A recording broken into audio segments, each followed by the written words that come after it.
Muito bem, voltamos com o segundo bloco do Super Notícias nesta quinta-feira. Quinta-feira agitada. No primeiro bloco você acompanhou as principais notícias de Valadares e região. Lembrando que você também pode acompanhar o Super Notícias através da nossa fanpage do Facebook. Só acessar Super TV e lá, meu amigo, você vai encontrar tudo, absolutamente tudo que acontece aqui na tela do seu canal 20. Neste segundo bloco, tenho a honra de poder receber mais uma vez o administrador de obras Lírio Torres. Ele que está aqui para poder falar da importância e o quão fundamental é ter esse tipo de profissional à frente de uma obra. Lírio, primeiramente, obrigado mais uma vez por ter aceitado o convite. É um prazer ter você aqui mais uma vez. Boa tarde. Gustavo, eu que agradeço pela oportunidade de estar aqui novamente, estar falando para vocês, explicando um pouquinho mais da nossa área de atuação, né? A área de administração de obras, a importância dela dentro de uma obra. E vamos bater um papo aí para esclarecer algumas coisas para vocês. Lírio, eu tô pensando em fazer uma obra, rapaz. Tô começando a juntar minhas coisinhas, quero casar, quero construir uma casa. E aí um amigo meu engenheiro me falou: você precisa de um administrador de obras. Me passou o seu contato. E aí eu fiz a seguinte pergunta para ele que vou fazer para você. Por que eu preciso de um administrador de obras? Porque na minha cabeça eu só preciso dos pedreiros fazendo o trabalho. Isso. Mas por que eu preciso de um administrador de obras? Bom, Gustavo, eu vou começar explicando o básico. De início eu já falo para qualquer pessoa que tem uma obra para iniciar, seja uma construção ou uma reforma, que você tem um grande problema. Porque obra é um grande problema, pessoal. Se vocês verem o tamanho da nossa operação, o que a gente faz para cercar, para organizar, para aquilo tudo acontecer. Então, assim, eu mostro para o cliente o passo a passo no escritório que uma obra ela depende muito mais de uma boa gestão, um bom administrador, do que até mesmo dele contratar os melhores pedreiros ou os melhores ajudantes e os melhores prestadores de serviço. Por quê? A obra ela tem toda uma organização de etapas que tem que acontecer. Desde a limpeza do terreno, organização do canteiro de obra, marcação da obra. Se uma obra lá no início tiver uma marcação errada, ela fica fora do esquadro, ela fica fora do nivelamento, do nível de projeto. Então, às vezes, uma obra que era para ter uma escada com 3 degraus na entrada, para poder o cliente chegar no nível correto da obra. Sim. Chega no final, ele tem que subir 5, ele tem que subir 6. Então, muda todo um perfil do que o arquiteto planejou para a obra. Então, tudo isso parte de uma administração, quem vai gerir todo aquele projeto. Quando a gente fala de iniciar uma obra, todo mundo pensa no pedreiro, no ajudante, nem quem vai estar ali entijolando, quem vai estar fazendo a parte grossa ali. Sim. Mas nós precisamos do eletricista, nós precisamos do bombeiro, do serralheiro, do carpinteiro, do marceneiro, aí vai pintor, gesseiro. Então, assim, se eu for enumerar aqui, são mais de 10 terceirizados. Quem organiza todo mundo? Quem organiza a hora de cada um entrar? Um trabalho prende o outro. Se a gente não fizer uma etapa, não consegue liberar a outra. Sim. Então, tudo isso precisa de uma administração. Aí você contrata um bom pedreiro, que foi um bom pedreiro a vida toda, que recolheu um monte de pedreiros, um monte de ajudante e montou uma equipe. Nada errado com isso. Até aí tudo bem, ele montou uma equipe, ele é profissional, sim, ele é experiente e ele realmente vai fazer uma boa construção, em termos de entijolar, em termos de rebocar. Mas quem vai gerir? Sim. Quem vai virar para ele e falar assim, agora a gente já pode liberar aqui para começar o gesso. Ó, o eletricista fez errado aqui, tem que passar por ali. Então quem vai fazer essa gestão toda? Esse é o problema de obras em Valadares. Então, assim, todas as vezes que a gente senta com alguém e fala assim, a construção, a pessoa fala, Deus me livre, não vou construir mais, Deus me livre, nunca mais na minha vida, sim, quase perdi minha saúde. Por quê? Porque fez errado. Foi na mão de obra específica, que é o pedreiro e o ajudante, mas esqueceu de toda uma gestão que tem que acontecer por trás. É igual eu mostrei para você aqui. Sim. Essa pasta é uma pasta de um cliente nosso de 1 mês de obra. Olha o tamanho dessa pasta. Aqui tem todos os comprovantes de pagamentos, aqui tem notas fiscais, aqui tem recibos de funcionário, carteira assinada no CNO da obra, da forma que a lei manda. Então, assim, tudo isso aí parte de uma administração de obras. Claro. Então, muitas vezes, às vezes falam assim, o pedreiro me deu um prejuízo, combinou comigo um valor e eu tive que pagar mais para ele terminar. Muitas vezes eu falo que não é nem mau caráter da pessoa que pegou o serviço. Ela pega com o nível de entendimento de serviço que ela tem e chega no final e realmente a conta não fecha. Então, o cliente às vezes fica muito feliz, nossa, fiz 3 orçamentos, todo mundo me cobrando 100 mil e um me cobrou 50 mil, fechei com ele. Sim. Chega no final, o dinheiro não dá, aí quer responsabilizar o prestador de serviço. Então a gente tem que ter uma coerência nisso daí, né? Na parte prática das obras, qual que é a importância desse profissional, de você como administrador, ter essa relação conjunta com o engenheiro? Cara, é muito importante porque a área de engenharia, ela envolve muito hoje dentro da execução da obra, sim, e também no planejamento das obras. A gente tem hoje a Bruna atuando para mim, a Bruna é engenheira civil, e a Bruna não atua na parte específica de construção. Sim. A Bruna hoje atua numa área dentro da nossa empresa que é o planejamento, que é para tudo dentro da execução acontecer no tempo certo.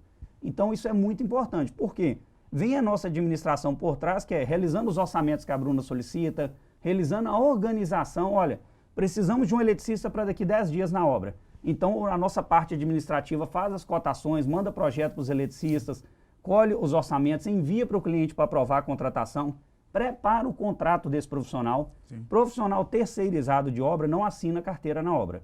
Então ele vai prestar um serviço e vai sair da obra, ele não é um funcionário fixo. Então o nosso escritório dentro da nossa empresa faz contrato onde mostra o valor total, o que ele vai prestar de serviço. Então a gente faz tudo isso dentro de uma área administrativa, não tem a ver com a área de engenharia. Sim. E ao mesmo tempo a área de engenharia está lá dentro da obra, na execução, no planejamento de tudo que tem que acontecer ali dentro e controle de qualidade. Em relação à questão das obras, e principalmente você que é uma das referências aqui em Governador Valadares e atua de forma mais direta com as casas de alto padrão. Mas para a pessoa que por um motivo ou outro não tem condições de poder fazer uma reforma, ou de comprar, ou de construir uma casa de alto padrão e quer fazer uma reforma ou construir uma casa que não necessariamente se encaixa nessa questão de ser uma casa de alto padrão.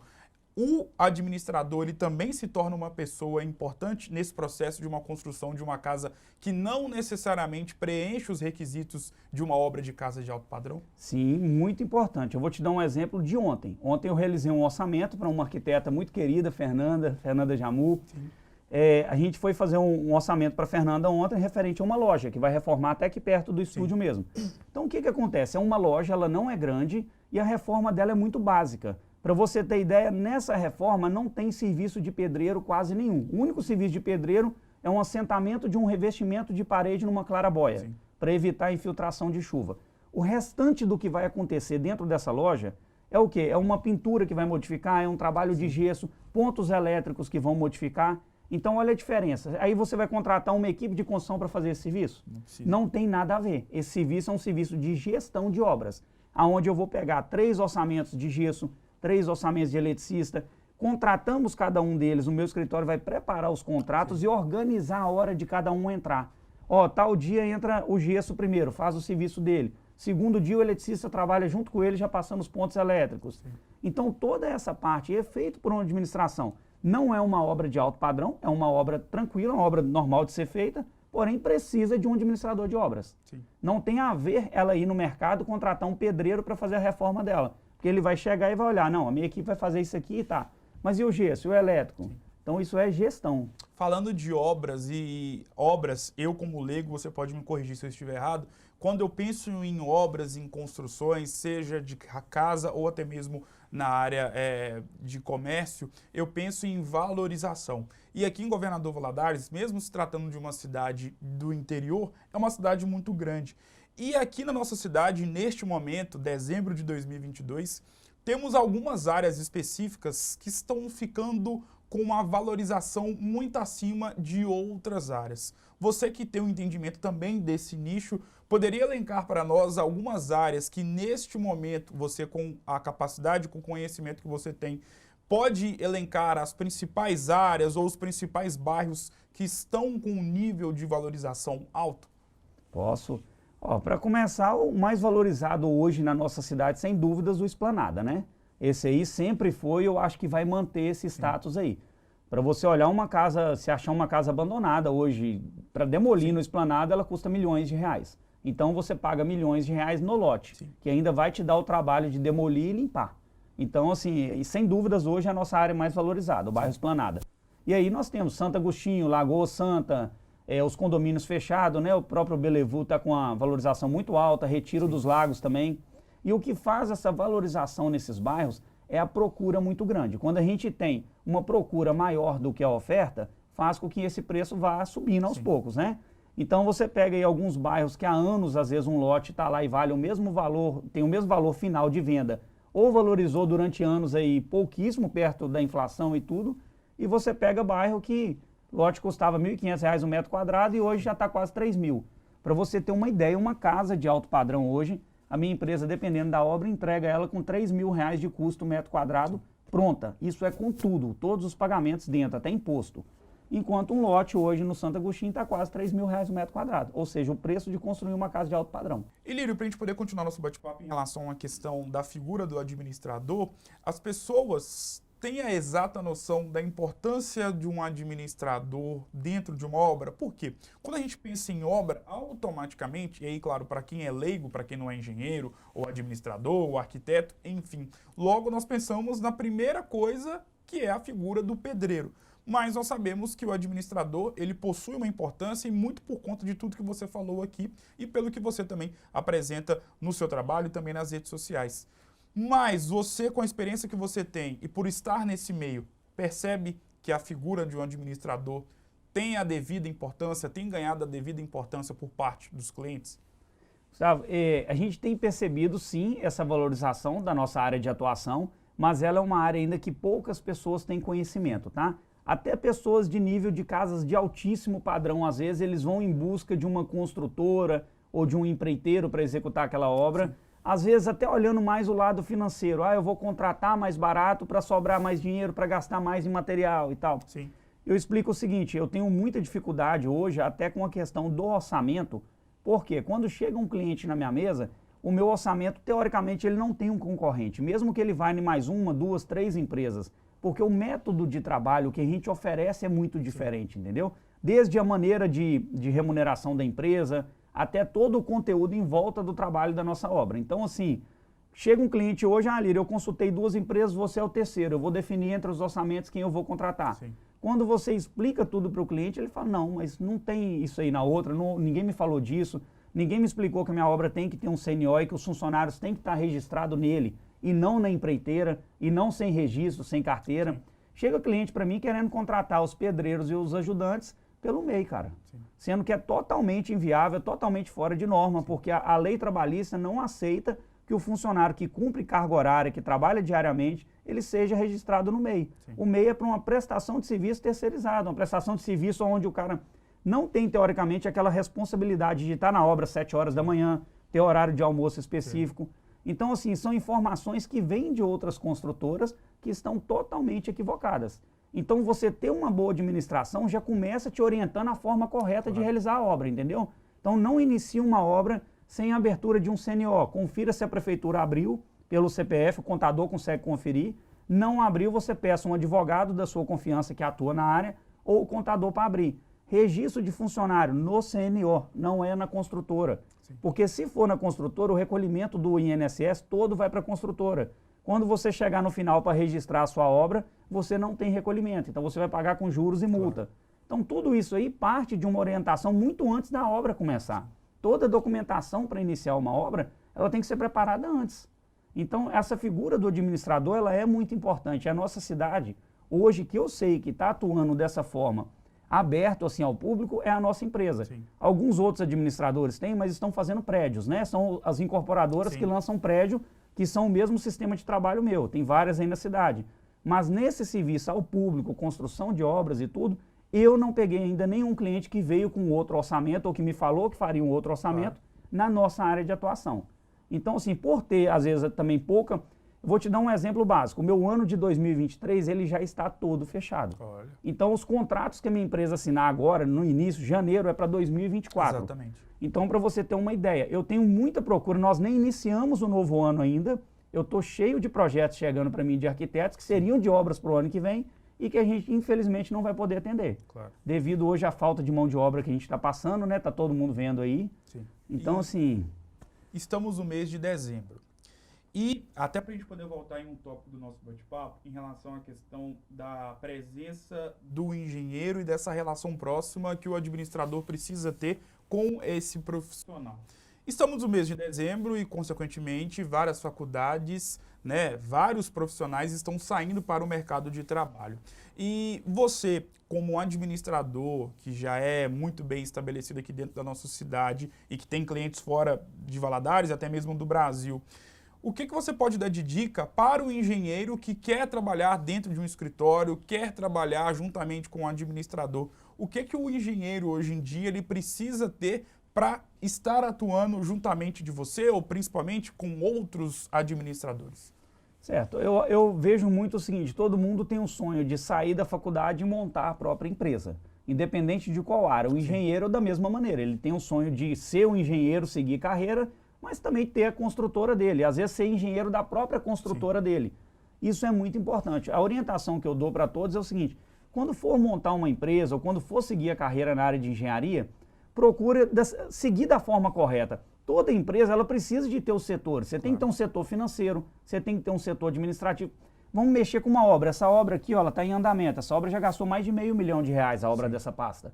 Então, como não ter um setor financeiro para gerir isso aqui? Exatamente. Como não ter um setor de planejamento, que é o engenheiro que está lá dentro da obra agora? Eu estou aqui com você agora. O meu setor financeiro está dentro do escritório. E quem vai estar lá na obra tomando conta? Então, essas áreas, elas precisam ser distribuídas da forma correta. Então, o engenheiro cuidando de planejamento, de qualidade, de execução, o setor financeiro cuidando da parte dele. Então, assim, a dica que, para quem está formando agora, está saindo da faculdade, quer montar a empresa, tem esse sonho, se organize, procura um colega que é administrador ou procura um profissional no mercado e monta a empresa completa. Agora, se o profissional está vindo para a área para atuar diretamente na engenharia e tudo, o meu conselho é procure trabalhar ao lado de empresas corretas, empresas que têm coerência no que estão fazendo, que trabalham da maneira justa, da maneira correta, porque a figura do engenheiro ela é a figura de maior importância dentro de uma obra, eu entendo. Vou te falar por quê e vou mostrar claro. Uma obra não tem como acontecer sem um engenheiro. Exatamente. Primeira coisa, para aprovar um projeto, para ter uma licença, para ter uma obra, você precisa de ter um RT de um engenheiro cadastrado. É o quê? RT é o documento de responsabilidade da obra. Ou seja, aquele engenheiro ele vai ser responsabilizado por qualquer problema que aquela obra tiver.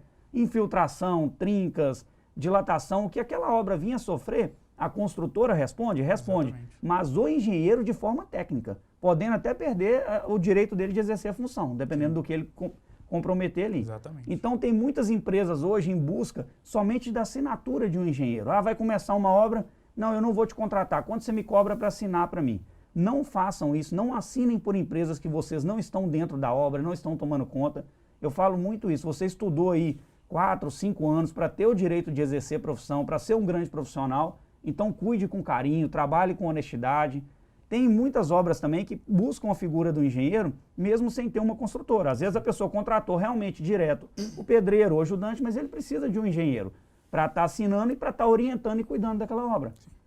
Aí esse mercado, vou falar para vocês que estão formando aí, vocês estão vindo no mercado de ouro, porque não tem condição, a demanda que a nossa cidade tem de obras é excepcional. Se você for um bom profissional, um profissional que tiver zelo pelas obras, por tudo, você vai ter muito trabalho, cara. Como exemplo é o caso da sua empresa, que você já está com o ano de 2023 todo fechado. É claro que eu imagino que tenha muitas obras também fora aqui de Governador Valadares ou de clientes de fora aqui de Valadares, mas você já está com o ano de 2023 todo fechado e já pensando daqui a 2 anos, o ano de 2024. Eu tenho um cliente já de contrato assinado em 2022 há 8 meses. Eu vou começar a obra em janeiro, a obra dele, a obra em fevereiro. Então esses clientes já estão com dinheiro disponível, já estão com o projeto aprovado e aguardando a liberação da nossa empresa. Então chegou num nível do cliente entender o merecimento dele. Não, eu mereço um serviço diferenciado. Sim. E o cliente está me esperando há 8 meses, com tudo pronto. Então não tem pendência. Se eu tivesse disponibilidade, eu já teria começado a obra dele há 8 meses atrás. Mas por ter outras obras na frente, ele você tem não que ir esperando essa liberação. E a gente joga muito limpo com o cliente. A gente pode até assinar o contrato, mas a gente não consegue iniciar a sua obra antes do período X, Sim. porque a gente tem uma programação. Claro. A ideia é que a obra 1 aqui termine em setembro. Então, em outubro, a gente pode estar iniciando uma outra obra, que a gente faz a transição dos funcionários. Sim. Entendeu? Lírio, muito obrigado mais uma vez por essa verdadeira aula, né, sobre a função do administrador, e creio que quem acompanhou e quem vai acompanhar também na internet vai ficar sabendo e, de fato, vai ter o devido conhecimento da importância de um administrador. Muito obrigado e claro que as portas estão abertas para você poder voltar mais vezes. Eu te agradeço pela oportunidade, pessoal. Fiquem à vontade aí, assistam, olhem bastante aí, porque ele é bom nas perguntas, viu? Valeu, Lírio, muito Valeu, obrigado. O Super Notícias de hoje vai ficando por aqui. Um grande abraço e eu volto amanhã, meio-dia. Você tem um compromisso marcado aqui comigo na tela da Super TV, canal 20 da TV a Cabo. Um grande abraço.